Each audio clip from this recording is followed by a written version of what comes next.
رمضان الذی انزل فیہ القرآن، اللہ نے فرمایا ہم نے قرآن کو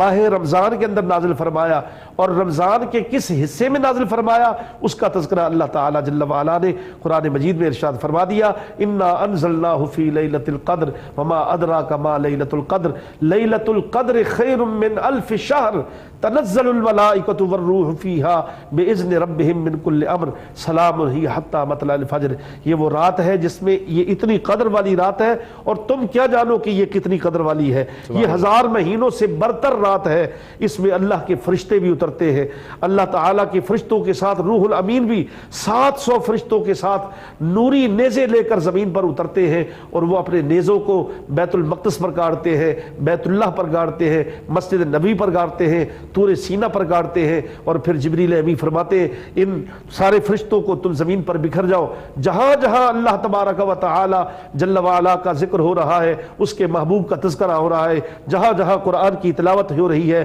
جہاں جہاں شمینہ ہو رہا ہے، جہاں جہاں سجدے ہو رہے ہیں، وہاں پر پہنچ جاؤ اور لوگوں سے ہاتھ ملاؤ، لوگوں سے مصافحہ کرو، ان کو راحت دو، ان کو نور پہنچاؤ، ان کو فیض پہنچاؤ۔ تو یہ وہ رات ہے قدر والی جو 1000 مہینوں سے برتر ہے۔ بنی اسرائیل کے ایک ولی کا تذکرہ بھی اسی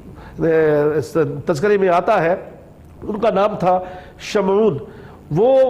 ہر وقت ہمیشہ کئی مہینوں تک وہ اپنے آپ کو جہاد کے لیے اسلحہ لگا کر اپنے آپ کو مسلح کر کے کھڑا رکھتا تھا، دن رات وہ اسی حالت میں رہتا تھا۔ تو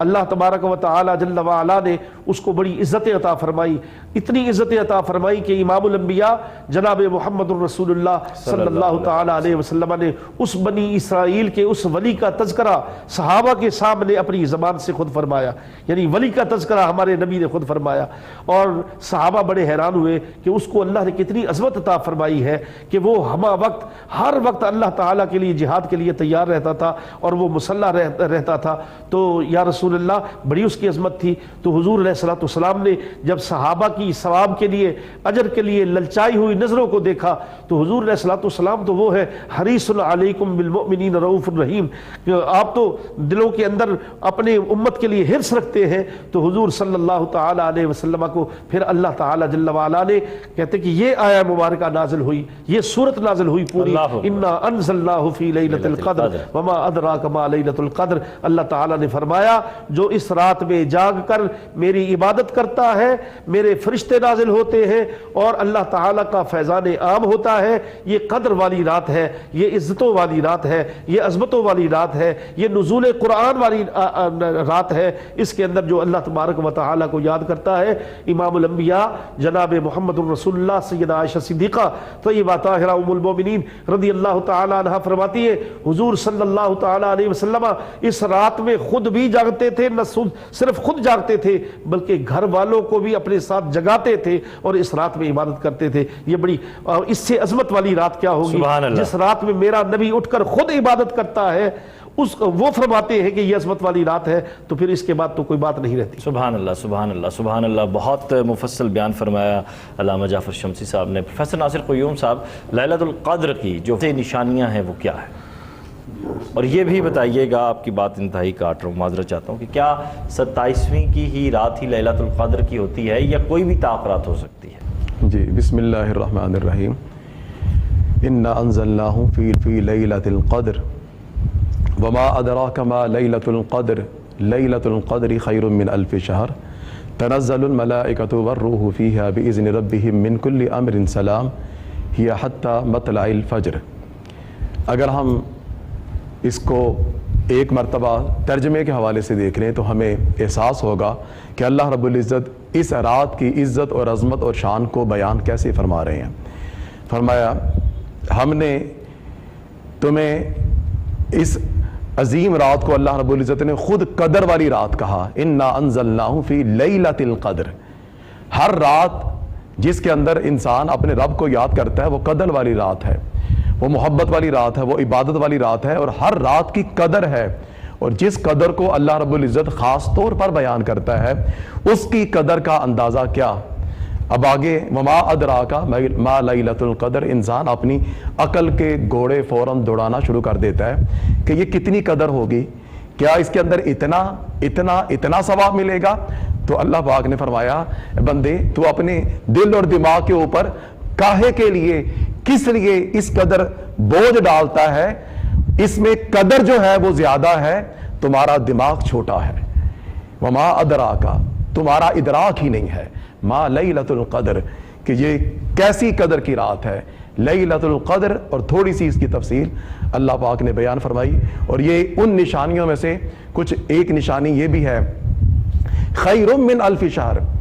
یہ ایک رات 1000 مہینوں سے، 1000 راتوں سے نہیں کہا گیا۔ اگر 1000 مہینوں کا آپ حساب کتاب لگائیں گے تو آپ حیران ہو جائیں گے کہ 83 برس بنتے ہیں، اور پھر اس کے بعد 4 ماہ بنتے ہیں۔ گویا آج کی رات جس شخص نے اللہ کی بارگاہ میں اٹھ کے نیت بندگی کے ساتھ آج کی رات بتا دی، گزار دی، رب رب کرتے کرتے، توبہ توبہ کرتے کرتے، معافیاں مانگتے مانگتے، اپنے رب سے اپنے گزشتہ سارے گناہوں کی مغفرت اور بخشش طلب کرتے کرتے آج کی رات کی قدر کی اور عبادت کی اور اپنے رب کو یاد کیا، تو اللہ رب العزت اس بندے کی بھی قدر کرے گا۔ حضرت ابو بکر یہ ایک بہت بڑے تابعی ہیں، اور انہوں نے فرمایا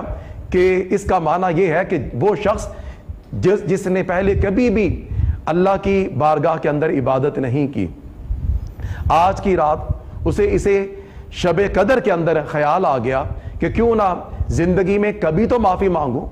زندگی میں کبھی تو رب رب کرو، زندگی میں کبھی تو اپنے رب کو منا لوں، اور اس کی بارگاہ میں امید کے ساتھ معافی مانگوں، جتنے بھی گناہ کیے مولا تو معاف کر دے۔ اگر وہ اس خیال اور ارادے سے، وہ بندہ جو بڑا بے قدرہ تھا، جس نے کبھی بھی اپنی زبان سے اپنے رب کو نہیں پکارا تھا، جو کبھی رکوع اور سجود کی طرف، مسجدوں کی طرف، عبادتوں کی طرف رخ کرنے والا نہیں تھا، آج کی رات نے اسے مائل کیا۔ وہ بندہ چل پڑا اور اللہ کی بارگاہ میں چلا گیا، اور اس نے عبادت کی جیسے رات کی قدر ہے۔ اللہ رب العزت نے وہ قدر صرف رات کے اندر تو نہیں رکھی، وہ تقسیم بھی تو کرنی ہے، اس فیضان کو اس امت کے اندر تقسیم بھی تو کرنا ہے۔ اگر کوئی بھی بے قدرہ شخص ہوگا یا کوئی گروپ کیوں نہ ہو جو ساری زندگی اپنے رب کی بندگی سے دور رہا، اگر آج کی رات آ جائے اور اپنے رب کی بارگاہ میں اپنی قدر کروانا چاہتا ہے تو آپ فرماتے ہیں کہ وہ آج کی رات عبادت کرے، اللہ رب العزت اس بے قدرے کو قدر عطا فرمائے گا۔ پھر دیکھیں تنزل الملائکہ، اللہ رب العزت آسمان سے، فرشتے تو ویسے بھی اترتے رہتے ہیں، اللہ رب العزت نے اس مرتبہ کیا خاص شے اتاری؟ خاص شے یہ اتاری کہ جبریل امین، جن کی پہلی ذمہ داری یہ تھی کہ وہ اپنے رب کی بارگاہ سے انبیاء تک اللہ کا پیغام لے کر آتے تھے، اب نبی نہیں آ رہے، جبریل آسمانوں کے اوپر ہی ہیں۔ اللہ رب العزت اب اسے صرف اور صرف اس امت کے گناہگار جو آج کی رات کو جاگیں گے، جو آج کی رات اپنی مغفرت اور بخشش طلب کریں گے، وہ جبریل امین اب ان گناہگاروں کے لیے زمین پر اتارے جائیں گے۔ جبریل اپنی تمام کی تمام جو اس کی فوج ہوگی، جو پورا لشکر ہوگا، وہ کیا کام کرے گا؟ قربان جائیں کہ رسول اکرم صلی اللہ علیہ وسلم کی اللہ رب العزت نے قدر و منزلت تو رکھی ہی تھی، صحیح، حضور کی نسبت سے اس امت کی قدر و منزلت یہ ہے کہ وہ جبریل ان گناہگاروں کی، جن گناہگاروں نے آج رات توبہ کے لیے ہاتھ اٹھائے، جنہوں نے اپنے رب کی بارگاہ میں یہ کہا مولا معاف فرما، مولا زندگی میں کوئی نیکی نہیں تب بھی معافی دے دے، اللہ پاک تو پہلے سے فرماتا ہے لا تقنطوا من رحمت اللہ۔ کتنی خوبصورت اللہ رب العزت نے ندا دے دی، لا تقنطوا میری رحمت سے کبھی مایوس نہ ہونا،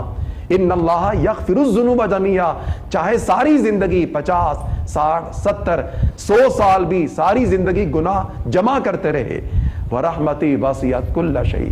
میری رحمت ہر شے سے وسیع ہے، سبحان اللہ، بس گناہگاروں آ جاؤ۔ وہ جبریل امین اس کو پورا لشکر، جہاں جہاں گناہگاریں اس امت باقاعدہ طور پر عبادت کریں گے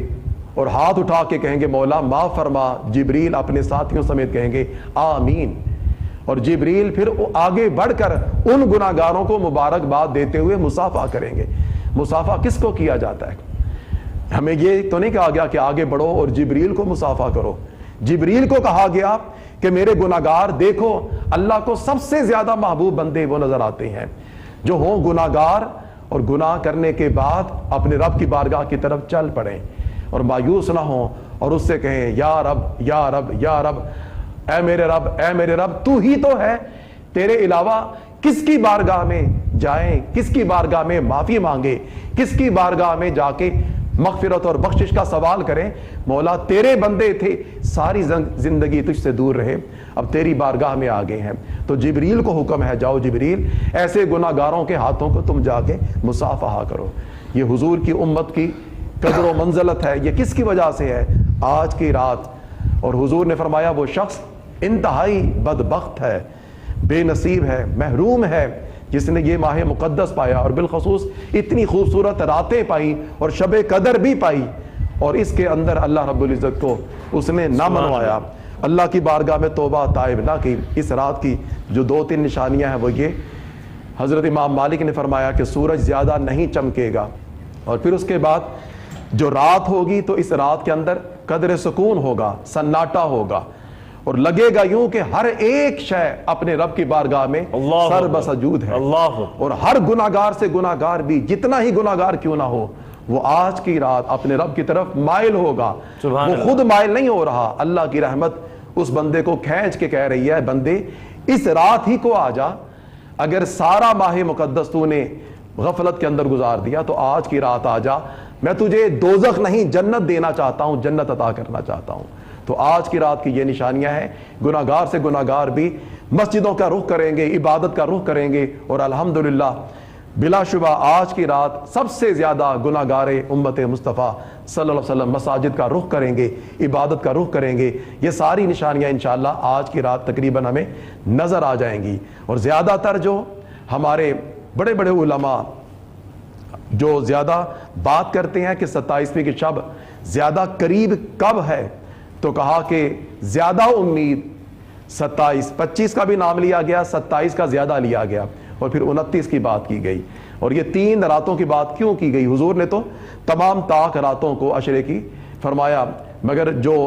امت کے بڑے بڑے لوگوں نے حضور ہی کا فیض آگے تک نہیں کیا، تو فرمایا اس لیے کہ حضور ان 3 راتوں کے اندر کثرت سے خود بھی عبادت کرتے تھے اور صحابہ کو بھی زیادہ تر موٹیویٹ کیا کرتے تھے۔ سبحان اللہ سبحان اللہ سبحان اللہ سبحان اللہ سبحان اللہ۔ علامہ وقاص جعفر صاحب، بات ہو رہی ہے لیلۃ القدر کی نشانیوں کے حوالے سے، اس کی فضیلت کے حوالے سے، جہاں یہ 3 نشانیاں جو واضح بتائی گئی ہیں، اس کے علاوہ یہ بتائیے گا کہ بہت سے لوگ، جس طرح آج ناصر قیوم صاحب نے کہا کہ ایک دنیا جو ہے وہ عبادات کے لیے مساجد کا رخ کرتی ہے، اپنے گھروں میں اہتمام کرتی ہے، تو کن محافل کا، کن عبادات کا زیادہ تذکرہ کیا گیا ہے شب قدر کے حوالے سے، لیلۃ القدر کے حوالے سے؟ بسم اللہ الرحمن الرحیم۔ جیسے جو دونوں علماء حضرات کو بیان کر چکے ہیں، اس کے لیے پہلی بات یہ ہے کہ لیلۃ القدر کی تلاش کے لیے تو سرکار دو عالم صلی اللہ علیہ وسلم نے اعتکاف کرنے کا حکم دیا۔ صحیح آپ سے بات جو ہے وہ آگے بڑھاتے ہیں، بہت معذرت آپ کی قطع کلامی کی، مجھے بریک کا کہا جا رہا ہے، بریک کی جانب بڑھتے ہیں، بریک کے بعد واپس پھر بات کرتے ہیں کہ کون سی عبادات جو ہیں وہ زیادہ ہونی چاہیے، اور آج کی یہ جو رات ہے اس کی اسلامی روایات میں مزید کیا اہمیت ہے، بات کرتے ہیں اس بریک کے بعد۔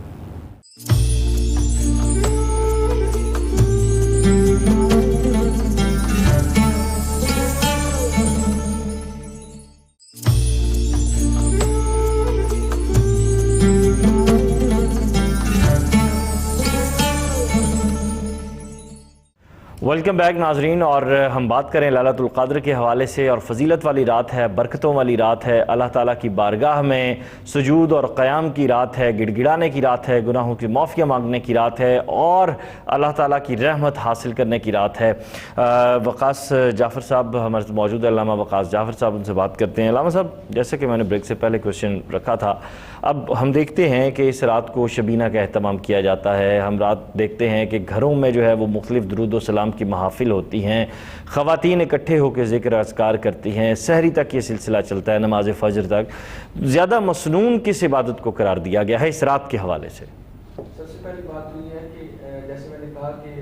اس رات کی تلاش کے لیے سرکار دو عالم صلی اللہ علیہ وسلم تھے، آپ صلی اللہ علیہ وسلم نے پہلے عشرے کا اعتکاف کیا اور اس میں اس رات کو تلاش کیا، پھر دوسرے عشرے کا کیا، اور پھر آخر میں تیسرے عشرے کا کیا۔ اور سرکار دو عالم صلی اللہ علیہ وسلم کا معمول تھا کہ آپ اس ان راتوں کے اندر سب سے زیادہ تلاوت قرآن پاک کرتے تھے، اور آپ یہ حساب لگا لیجئے کہ سرکار دو عالم صلی اللہ علیہ وسلم ہمیشہ آخری عشرے کے اندر حضرت جبریل کے ساتھ قرآن پاک کا دور کرتے تھے، اور جو آپ صلی اللہ علیہ وسلم کا آخری سال تھا وصال سے پہلے، اس رمضان میں سرکار دو عالم صلی اللہ علیہ وسلم نے حضرت جبریل کے ساتھ 2 مرتبہ قرآن پاک کا دور فرمایا۔ صحیح۔ تو سب سے پہلی بات تو یہ کہ جب قرآن نازل لیلۃ القدر میں ہوا ہے، رمضان میں ہوا، اور اس کے ساتھ لیلۃ القدر میں اس کا نزول ہوا ہے، تو سب سے فضیلت والا عمل جو ہے وہ قرآن پاک کی تلاوت ہے۔ سبحان اللہ۔ اور اس کے ساتھ ساتھ مخصوص آیات کا یا سورہ القدر کا یا قرآن پاک کی تلاوت کی جائے جتنی کی جا سکتی ہے، اور اس کے ساتھ ساتھ بہت سارے تذکرۃ الواعظین کے اندر بھی، تذکرۃ الممتظرین میں بھی دو کتابوں کے اندر اس کے حوالے آئے ہیں۔ ایک تو یہ کہ 4 رکعت نماز جو ہے وہ اس طرح پڑھی جائے کہ سورہ فاتحہ کے بعد 27 مرتبہ سورہ اخلاص پڑھی جائے، اور یہ 4 رکعات کے اندر اسی طرح اس کو دہرایا جائے۔ ایک تو یہ بھی عمل سرکار دو عالم صلی اللہ علیہ وسلم نے فرمایا جو یہ عمل کرے گا وہ ایسے گناہوں سے پاک ہو جائے گا جیسے کبھی اس نے گناہ کیا ہی نہیں۔ سبحان اللہ۔ لیکن ایک دفعہ پھر دہرا دیجیے۔ جی، 4 مرتبہ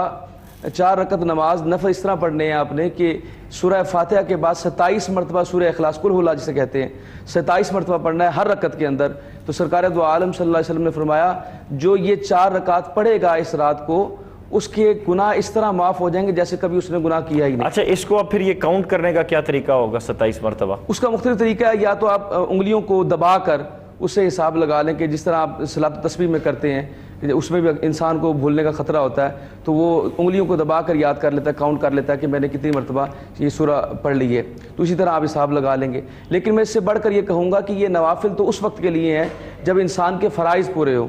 اس لیے اگر کسی کے فرائض ہی پورے نہیں ہیں اس کو چاہیے کہ وہ ان راتوں کے اندر بھی اللہ تعالیٰ کے ان فرائض کو قضائے عمری کرے، تاکہ اس کے جو اس کے اوپر پینڈنگ ہے، جیسے سرکار دو عالم صلی اللہ علیہ وسلم نے فرمایا کہ اگر تم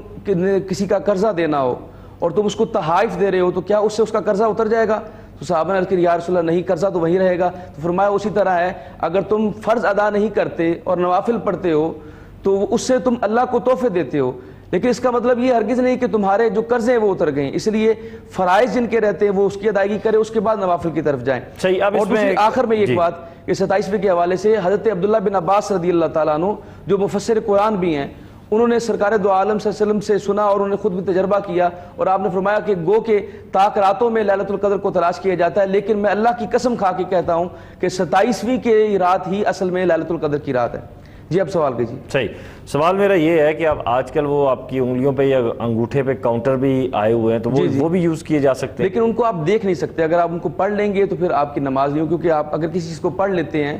تو علماء کے نزدیک آپ کی نماز فاسد ہو جاتی ہے، اس لیے کسی چیز کو کاؤنٹ کرنے کے لیے آپ تسبیح وغیرہ کا استعمال نہیں کر سکتے، ہاں انگلیوں کو دبا کر اس سے آپ کاؤنٹ کر سکتے ہیں۔ تو وہ آپ کا ذہن پھر وہ نماز کی بجائے انگلیوں کی طرف چلا جائے گا، وہ پھر اس کو کیسے مینیج کریں گے؟ لیکن آپ اس میں دیکھیں گے نہیں نا، اگر آپ تسبیح لکھیں گے تو تسبیح کو آپ پڑھیں گے، اس کو دیکھیں گے، اس کو واچ کریں گے، انسانی ذہن ہے اب اندازے سے اگر اوپر نیچے ہو جاتا ہے تو اللہ تعالیٰ معاف فرما دے گا۔ صحیح۔ سبحان اللہ۔ جعفر شمسی صاحب، قرآن پاک کی بات ہو رہی ہے، نزول قرآن کی بات ہو رہی ہے، اور سب سے افضل ترین جو عبادت جس کے حوالے سے وقاص جعفر صاحب نے بھی تذکرہ کیا وہ تلاوت کلام الہی ہے، اس کے حوالے سے بات ہو رہی ہے، تو کس آیہ مبارکہ میں سب سے زیادہ تذکرہ کیا گیا ہے اس مبارک رات کا؟ سب سے زیادہ تذکرہ اللہ تبارک و تعالی جل وعلا نے، جیسے میں نے شروع میں عرض کیا کہ اسی سورہ قدر کے اندر اللہ تعالی جل وعلا نے اس کا پورے یعنی محتمم بشان کے ساتھ اس کا تذکرہ فرمایا ہے، جس طرح علامہ قیوم صاحب نے انہوں نے اس کا ترجمہ بھی مفصل کر دیا ہے۔ اللہ تعالی جل وعلا نے مفصل ترین ترجمہ کے ساتھ اللہ تعالی جل وعلا نے اس کے اندر اس کا بیان کر دیا ہے لیلۃ القدر کا، لیکن حضور صلی اللہ تعالی علیہ وعلی آلہ وصحبہ وبارک وسلم نے ارشاد فرمایا قرآن اللہ تعالی جل وعلا کا حضور کو عطا کردہ وہ سب سے بڑا معجزہ ہے، حضور کے تمام معجزات میں سے اول معجزہ قرآن مجید ہے، اور قرآن مجید کے بارے میں رسول اللہ صلی اللہ تعالی علیہ وسلم نے فرمایا اس کا ایک سرا اللہ تعالی جل وعلا کے اپنے دست قدرت میں ہے، اور دوسرا سرا جو پکڑتا ہے، جو اختیار کرے گا، آپ یہ دیکھیں کہ وہ اللہ تبارک و تعالی جل وعلا کے کتنا قریب ہو جاتا ہے۔ تو چونکہ یہ اللہ تعالی جل وعلا کے قرب کی رات ہے، اللہ تعالی پہلے آسمان پر اجلال بھی فرماتا ہے، اس میں فرشتے بھی نازل ہوتے ہیں، اللہ تعالی جل وعلا اس میں قدر کا جو فیصلہ بھی کرتا ہے، تقدیر کا فیصلہ بھی کرتا ہے، تو اس لیے اس میں زیادہ سے زیادہ قرآن ہی کی تلاوت کی جائے، وہ بے شک نوافل کے اندر کی جائے یا ویسے بیٹھ کر کی جائے، یا جیسے شبینے کی صورت میں ان 3 راتوں میں قرآن مجید ختم کیا جاتا ہے مختلف مساجد میں، اس میں بھی حصہ لیا جا سکتا ہے۔ زیادہ سے زیادہ قرآن ہی کی تلاوت کی جائے، اور قرآن ہی اللہ تبارک و تعالی جل وعلا کے قرب کا سب سے زیادہ ذریعہ ہے۔ صحیح، قرآن کی تلاوت کے حوالے سے بھی بتا دیجئے کہ جیسے کہ کچھ مخصوص ہم سورہ مبارکہ ہیں، جیسے سورہ رحمان ہیں، سورہ یاسین کو قرآن پاک کا دل کہا گیا ہے، ان کی تلاوت کو زیادہ افضل سمجھا جاتا ہے، تو یہ کرنا چاہیے؟ کوئی خاص تعداد ہونی چاہیے؟ کیا سلسلہ ہونا چاہیے؟ دیکھیے، الحمد سے لے کر والناس تک سارے کا سارا قرآن جو ہے یہ اللہ کا کلام ہے، اس میں کوئی شک نہیں ہے۔ اس لیے جہاں سے بھی آپ پڑھیں گے محبت کے ساتھ، اخلاص کے ساتھ پڑھیں گے، اس میں کوئی قید و بند نہیں ہے کہ آپ اس رات کے اندر اس صورت کی تلاوت کریں گے تو یوں ہوگا، اس صورت کی تلاوت کریں گے تو، جہاں سے بھی آپ پڑھ سکتے ہیں، سارے کا سارا اللہ کا کلام ہے۔ اللہ تبارک و تعالی جل وعلا اس قرآن کو پڑھنے والے کو ثواب سے، اجر سے محروم نہیں کرے گا۔ صحیح، شبینہ کی کیا فضیلت بتائی گئی ہے؟ حضور یہ جو بعض لوگ جو ہے وہ یہ پہلے کیا کرتے تھے، ہمارے ہاں پنجاب میں بھی رواج تھا کہ یہ بڑا اعزاز سمجھا جاتا تھا کہ لوگ ایک ہی رات کے اندر قرآن کریم کو ختم کر دیا کرتے تھے۔ رسول اللہ صلی اللہ تعالیٰ علیہ وسلم کا فرمان ہے اور حضور کی سنت بھی ہے کہ قرآن مجید کو اگر جلد بھی پڑھا جائے تو کم از کم 3 راتوں کے اندر اس کو ختم کرنا چاہیے۔ اس لیے علماء جو ہے شبینے کا اہتمام کرتے ہیں اور 3 راتوں کے اندر ہر رات میں 10 سپاروں کا اہتمام کرتے ہیں، 10 سپارے پڑھے جاتے ہیں۔ اس طرح رسول اللہ صلی اللہ تعالیٰ علیہ وسلم کے فرمان پر عمل بھی ہو جاتا ہے اور ان کی سنت پر بھی عمل ہو جاتا ہے۔ صحیح صحیح، اس کے ثواب کے حوالے سے بھی کوئی مقدار بتائی گئی ہے یا جس طرح ہے سلسلہ چل رہا ہے وہی؟ ثواب کی مقدار تو یہ ہے کہ ماہ رمضان میں جو ثواب ہے وہ پہلے سے ہی حضور صلی اللہ تعالیٰ علیہ وسلم نے فرمایا کہ ماہ رمضان کے اندر جو نفل ہیں وہ فرضوں کے برابر پر چلے جاتے ہیں، اور فرض جو ہے وہ 70 گنا بڑھ جاتے ہیں، اور قرآن مجید، اور پھر اس رات میں فضیلت اور زیادہ بڑھ جاتی ہے۔ تو اس رات میں اگر آپ ایک قرآن مجید کو اگر آپ 70 سے ملٹیپلائی کریں تو کم از کم یہ ہے کہ ایک قرآن کا ثواب 70 قرآن پڑھنے کے ثواب کے برابر تو کم از کم ہے۔ صحیح صحیح۔ پروفیسر صاحب، خواتین گھروں میں باجماعت جو ہے وہ شبینہ کا بھی اہتمام، اب یہ سلسلہ بھی دیکھنے میں آ رہا ہے، ہماری جو کچھ ٹاؤنز ہیں ان میں دیکھنے میں آ رہا ہے، مختلف محلوں میں دیکھنے میں آ رہا ہے، اور پھر تراویح کا بھی اہتمام کرتی ہیں۔ کیا یہ جائز ہے؟ کیا اس کی اجازت ہے؟ کیا ایسے کرنا چاہیے؟ جی، بسم درود اللہ۔ و سلام کی محفل کے حوالے سے تو ہم سنتے آئے تھے، لیکن اب یہ سلسلہ بھی سامنے آ رہا ہے۔ جی، بسم اللہ الرحمن الرحیم۔ ہمارے ہاں چونکہ الحمدللہ لڑکیاں اور خواتین ایک تو دین کی طرف ان کا جو ہے رجحان الحمدللہ بڑھتا جا رہا ہے، اور جیسے لڑکے قرآن پاک حفظ کرتے ہیں اسی طرح لڑکیاں بھی قرآن پاک حفظ کرتی ہیں۔ تو باقی فرض نمازوں کے حوالے سے تو امت کے اندر متفقہ فیصلہ یہی ہے کہ خواتین امامت نہیں کروائیں گی، مگر نوافل جہاں خواتین کی محفل ہوگی، خواتین اگر نوافل کے لیے اکٹھی ہوتی ہیں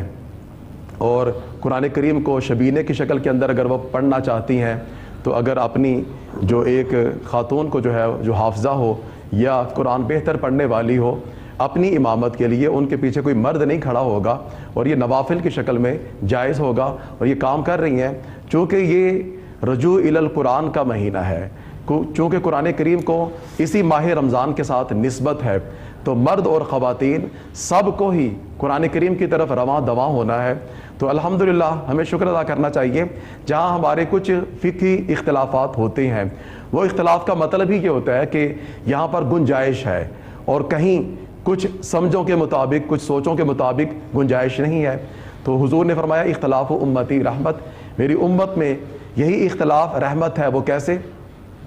کہ جہاں پر واضح کچھ چیزیں موجود نہیں ہیں تو ہم نے انہی چیزوں کو دیکھ کر باقاعدہ طور پر کہ سوسائٹی کے اوپر اس کے اثرات کیا ہو رہے ہیں، کہ ذوق اور شوق قرآن کریم کی محبت کا ہے، قرآن کریم کو سننے کا ہے، نوافل ادا کرنے کا ہے، اللہ کی محبت میں رکوع اور سجود کرنے کا ہے، اور پھر قرآن کریم حکم دیتا ہے وَتُوبُوا إِلَى اللَّهِ جَمِيعًا، کہ سارے کے سارے اکٹھے ہو کر اللہ کی بارگاہ میں توبہ کرو۔ حضور کی حدیث مبارکہ ہے جہاں پر 40 لوگ اکٹھے ہو جاتے ہیں اور اللہ کی عبادت کرتے ہیں، اللہ رب العزت کسی 40 میں سے ایک بندہ ایسا ضرور ہوتا ہے جو آمین کہہ دے تو اللہ رب العزت رد نہیں فرماتا۔ اور اس کے صدقے سے وہ لوگ جو شاید اگر وہ اکیلے تنہائی کے اندر اپنی عبادت کرے تو شاید ان کی عبادت قبولیت کے درجات کی طرف نہ بڑھ پائے۔ تو ہم تو پھر امامت کے حوالے سے بھی تو بات آتی ہے، تو امامت کیسے کروائے گی پھر؟ اور جی امامت ایسے ہی کروائے گی کہ وہ اپنی خواتین کے ہمراہ کھڑی ہو جائے گی اور خواتین کے ساتھ ہی جیسے مرد کرواتا ہے ویسے ہی امامت تو نہیں ہوگی، وہ خواتین سے تھوڑا سا فاصلہ کرے گی، تکبیر کی طرح کا، تکبیر کی طرح کا جی۔ اچھا پھر اس کے بعد وہ فرض نمازوں کی امامت نہیں کروائے گی، وہ ان نوافل کی تراویح کی کروا سکتی ہے، اور چونکہ ان چیزوں کے اندر اختلاف موجود ہے تو باقاعدہ طور پر ہماری روایات بھی موجود ہیں کہ یہ خواتین کے اندر یہ سلسلہ تھا، تابعین کے اندر، صحابہ کے اندر، تبع تابعین کے اندر خواتین گھر کے اندر اہتمام کیا کرتی تھیں اور قرآن کریم کا باقاعدہ طور پر سننے کا اہتمام کیا کرتی تھیں۔ جعفر شمسی صاحب آپ کیا کہیں گے اس حوالے سے؟ میں تو یہ عرض کروں گا کہ جیسے علامہ صاحب نے فرمایا کہ اختلاف میں گنجائش ہوتی ہے، میں تو یہ عرض کروں گا کہ احتیاط کرنی چاہیے۔ عورتیں اگر قرآن مجید کی تلاوت کرتی ہیں تو بے شک کریں، بیٹھ کر کی تلاوت کریں۔ نوافل کی ویسے بھی جو جماعت ہے وہ مرد بھی اگر جماعت کرائے تو وہ بھی جائز نہیں ہے، چاہے جائے کہ خواتین اس کی جماعت کرائیں، تو اس میں اگر احتیاط کی جائے تو کوئی اس میں کیا قباحت ہے کہ اگر وہ بیٹھ کر قرآن پاک کی تلاوت کریں، ایک دوسرے کو سنائیں، جماعت نہ بھی کرائیں تو کوئی حرج کی بات نہیں۔ صحیح، جماعت نہ بھی کروائیں تو اس میں کوئی حرج نہیں ہے، احتیاط کی ضرورت ہے۔ بریک کی جانب بڑھنا ہے، بریک کے بعد پھر واپس آتے ہیں، اور چونکہ پروگرام اپنے اختتام کی جانب بڑھ رہا ہے، کچھ مزید سوالات ہیں وہ کرتے ہیں آج کی حوالے سے، کہیں مت جائیے گا، بہت اہم سوالات ہیں۔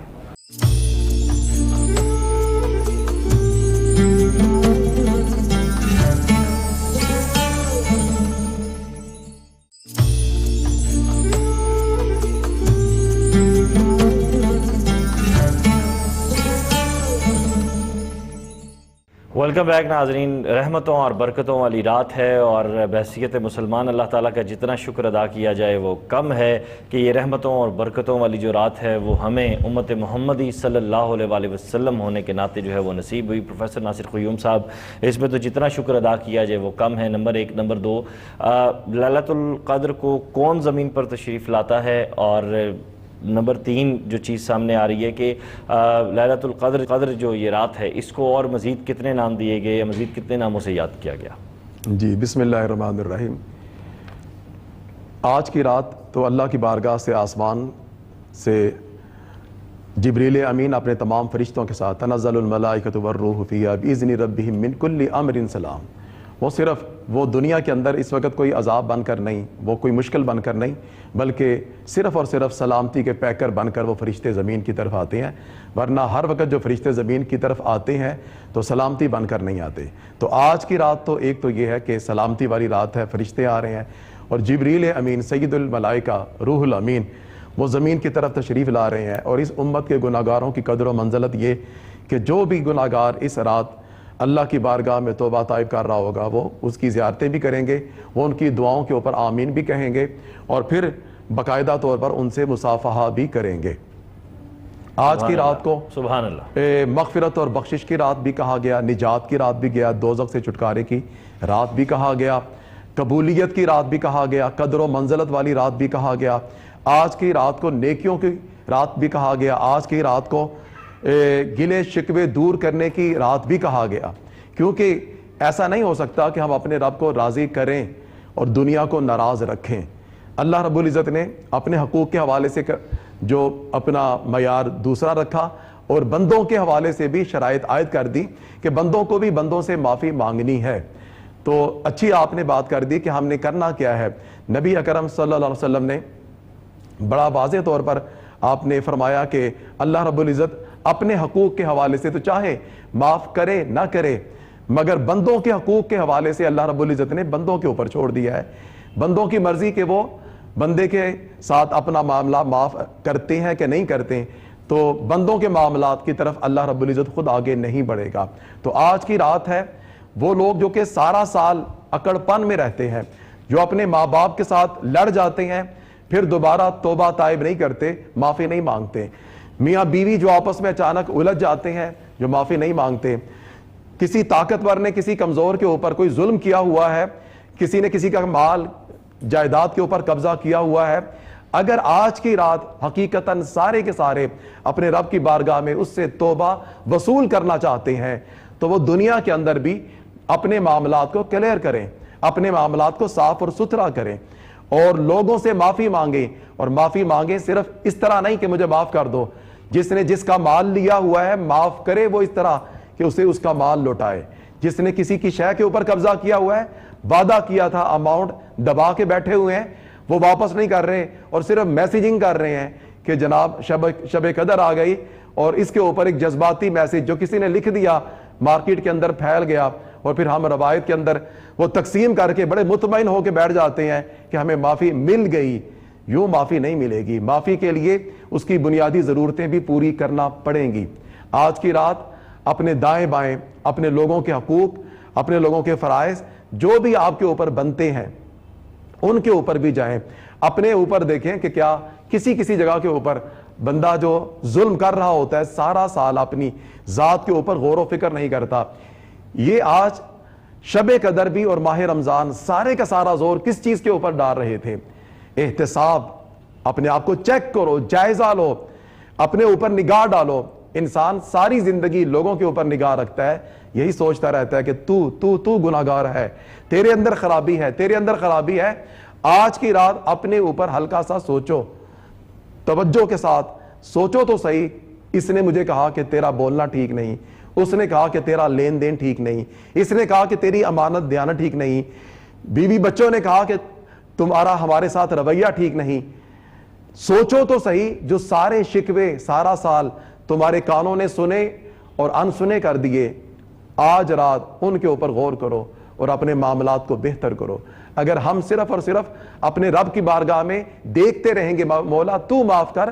اور نیچے اپنے معاملات درست نہیں کریں گے تو ہمارے معاملات درست نہیں ہوں گے. ہاں, جس کو سمجھ نہیں آتی وہ آج کی رات اللہ کی بارگاہ میں معرفت تلاش کرے کہ مولا مجھے اپنی پہچان عطا فرما, مولا میں اچھا ہوں, برا ہوں, میں کیسا ہوں, اور مولا مجھے اپنے گناہ دکھا, مجھے اپنی برائیاں دکھا. اس لیے کہ ہم ہر ایک اپنے آپ کو فرشتہ سمجھتا ہے. ہم سمجھتے ہیں ہم جبریل امین کے فرسٹ کزن ہیں, ہمارے اندر تو خرابی ہے ہی کوئی نہیں, ہم تو ہر ایک کے ساتھ بہتری کرتے ہیں, ہمیں اپنے اندر کے گناہ نظر نہیں آتے. میں نے بھی, ہم سب نے اپنے گناہوں کو دیکھنا ہے, شرمندہ ہونا ہے. بالکل, ہم اپنے عیب نہیں ڈھونڈتے, دوسروں میں عیب ڈھونڈتے ہیں. شرمندہ ہونے کے بعد ہم نے اپنی اصلاح کرنی ہے, اور اصلاح کر کے اپنے دائیں بائیں جو ہمارے معاملات جن لوگوں کے ساتھ جڑے ہوئے ہیں ان کو بہتر کرنے کے لیے ارادہ اور نیت کرنی ہے, اور اپنے اعمال کے اندر سے ظلم جہالت کو نکالنا ہے. میں آخری بات یہ ضرور کہنا چاہوں گا کہ سیدہ عائشہ صدیقہ رضی اللہ تعالیٰ عنہا آپ حضور سے پوچھتی ہیں کہ حضور اگر یہ شب قدر مجھے مل جائے تو کیا مانگوں؟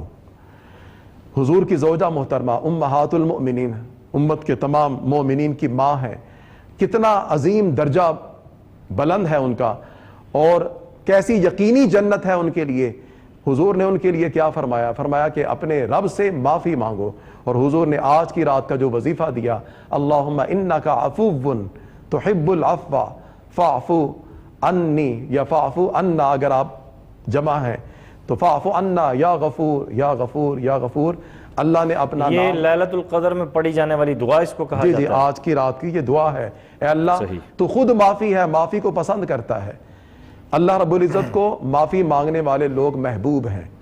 تو اللہ رب العزت خود فرماتا ہے کہ لوگوں مجھ سے یوں طلب کرو کہ میں تمہیں معاف کر دوں. سبحان اللہ عطا کرنا چاہتا ہے. اللہ پاک ہمیں وصول کرنے کی توفیق عطا فرمائے. صحیح. محمد جعفر شمسی صاحب, کیا یہ درست ہے کہ لیلۃ القدر میں 7 بار سورہ قدر پڑھنے سے فرشتے مغفرت کی دعا فرماتے ہیں؟ بہت ساری روایات ایسی موجود ہیں مختلف احادیث میں, مختلف کتب میں, کہ حضور صلی اللہ تعالیٰ علیہ وسلم نے ارشاد فرمایا ہے کہ 7 مرتبہ اگر کوئی شخص کثرت کے ساتھ 7 مرتبہ سورہ قدر کی تلاوت کرتا ہے تو اللہ تبارک و تعالیٰ جل وعلا اس کے ساتھ یہی معاملہ فرماتا ہے. لیکن بات یہ ہے وقار صاحب کہ حضور سرور کونین صلی اللہ تعالیٰ علیہ وسلم کے فرامین کو ہم نے ایک بڑی تصویر کی صورت میں دیکھنا ہے. صرف یہ ایک راستے پر بیٹھ کر اسی کو سوچ کر کہ ہم نے شب قدر کی رات کو جاگنا ہے اور عبادت کرنی ہے تو ہمارے سارے معاملات درست ہو جائیں گے, یہ ٹھیک فرمایا انہوں نے کہ اس رات کے اندر جو معاملات آپ کے کسی کے ساتھ بگڑے ہوئے ہیں, اگر آپ کے کوئی رشتہ دار ناراض ہے, اگر آپ کی ماں باپ کے ساتھ ناراضگی ہے, اگر آپ کی کسی دوست کے ساتھ آپ نے کوئی زیادتی کی ہوئی ہے, اگر آپ نے کسی کا حق مارا ہوا ہے, تو یہاں تک بھی ہے کہ اللہ تعالیٰ کے فرشتے